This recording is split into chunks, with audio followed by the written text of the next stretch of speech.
Hello everyone, this is StringYourCon4, and in this video I'm going to be showing how to do basic prop manipulation in Project Spark. So props are what you're going to be using for the most part in Project Spark, and you're going to want to know how to actually work around with them.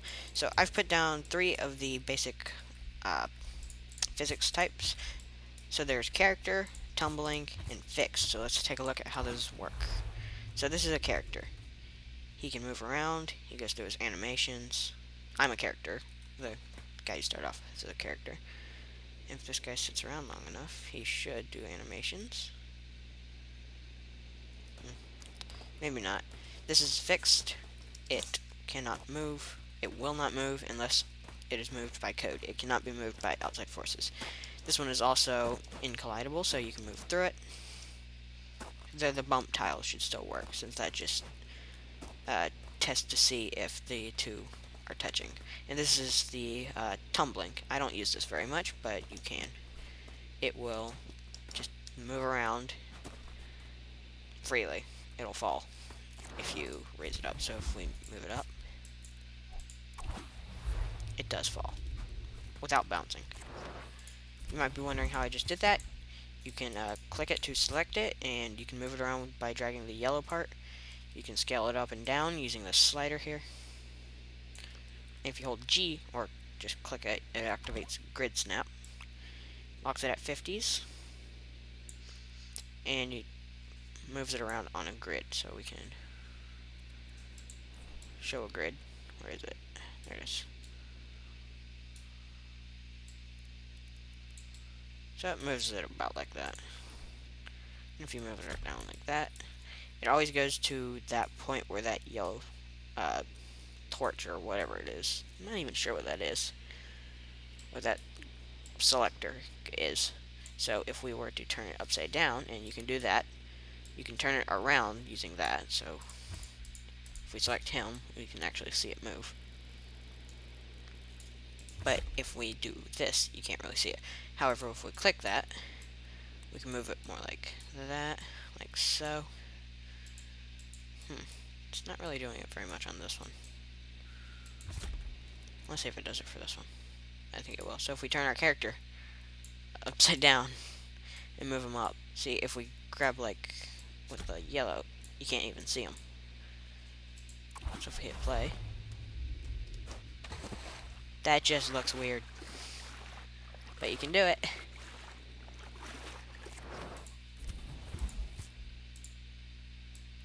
I don't know why you would want to, but you could.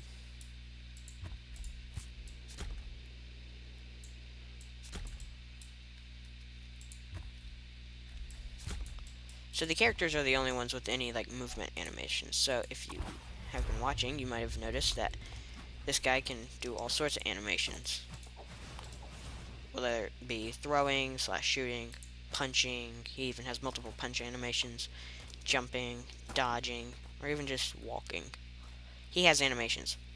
While this sphere over here does not. So it just rolls around. Logic Cube doesn't. That's not to say that some things do not have animations. So if we take the Astro Crate, it does have an animation. So it can do that.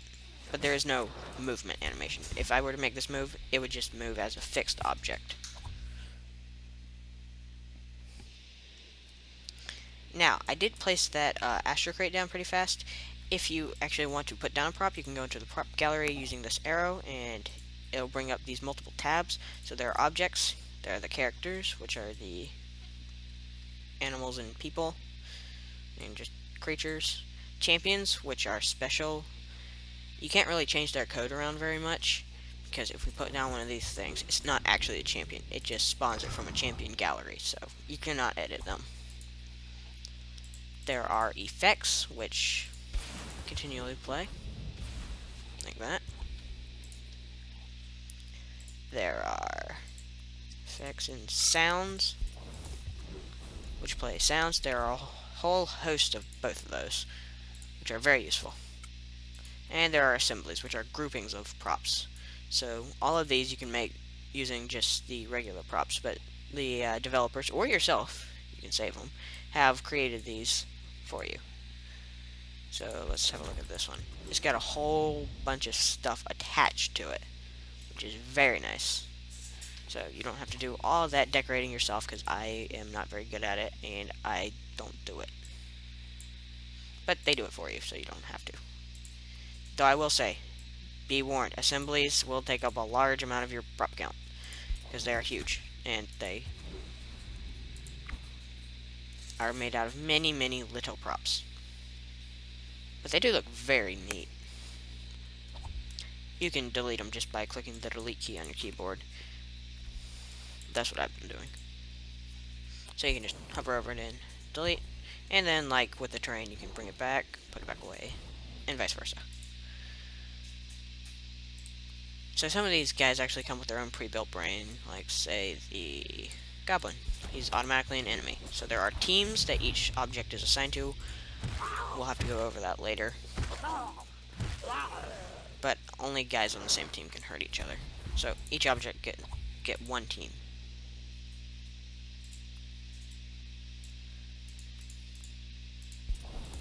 Now let's see how to actually save these things as assemblies. So let's go into tree.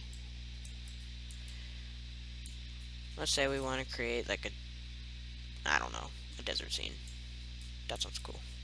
Say we want to put a decrepit tree and a couple of Joshua trees. And then we want to put down, you can search through here, desert.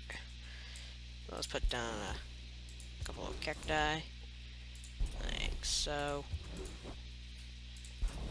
I apologize if you don't like my decorating. I'm terrible at it. I admit it. So it's okay if I admit it.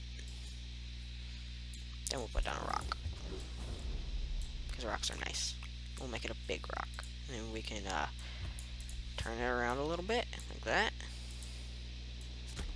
And there, very fancy. So then you click this little arrow here. This brings into multi-edit. You can click to multi-edit, and then you hold and drag. And you can glue the objects so that when you're in normal prop mode, they function all as one. Like so. If you want to, you can go into the settings here, and no, you can't unglue them from the settings. Multi-edit, you can just click on it, and you can click Save As. I'm going to name this Desert Scene. This is to be used in deserts. You can get a better screenshot of this.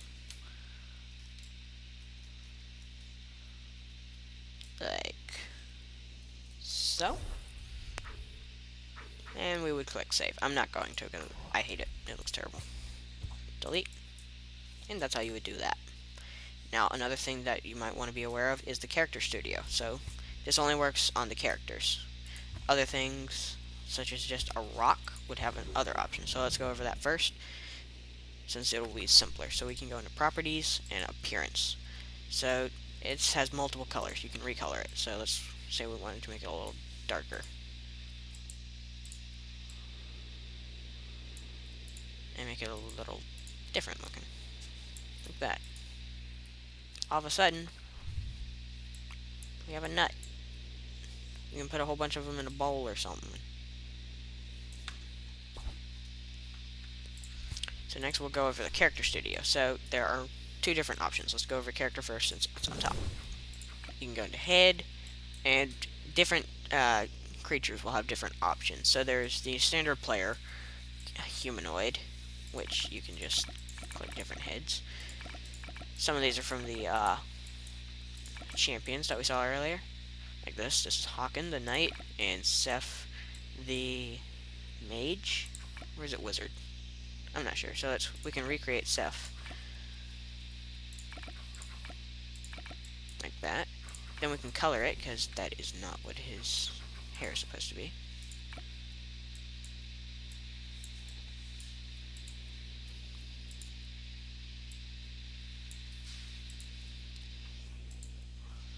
Like so. is not exactly what his is supposed to look like. Then we can go into clothing, and we can do similar things. So there are many different options. Let's say when we want to continue creating Seth. Each one edits a different part of him. Let's go to Seth. No, we didn't do head. Seth hat. Let's do a different Seth hat. Seth pants. And his full everything. Now these are weapons. These are attachments. All these clothing you cannot actually interact with. They are part of the player. But his weapon and shield you can interact with. So let's find his wand. No, there it is. His epic wand. There we go. So we've pretty much recreated Seth right there. We can give him a shield too, though it looks really weird. However, our character will still play the same. Except, automatically projectile is changed based off of the ranged weapon. So a wand is counted as a ranged weapon. Though you can use it as melee, though it'll still just do punches. Certain weapons do give different reactions, so we can even interact with this wand. See, we can select it and delete it, and he goes out of that animation. Now we can give him a sword. Now, the physics in this game are kind of weird. That works.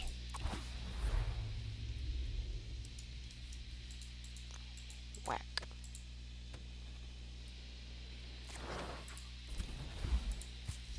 We cannot control Z since it was beforehand. There we go. So we're not going to be going over any code in this video because that will take a very long time to go over everything. That will be coming though. We'll delete that. So that's going to wrap it up for this episode. I hope that at the end of this you are very much more knowledgeable about these props than you were at the beginning. If I missed anything, or if there is anything that you want to see, let me know in the comments. But until next time, goodbye.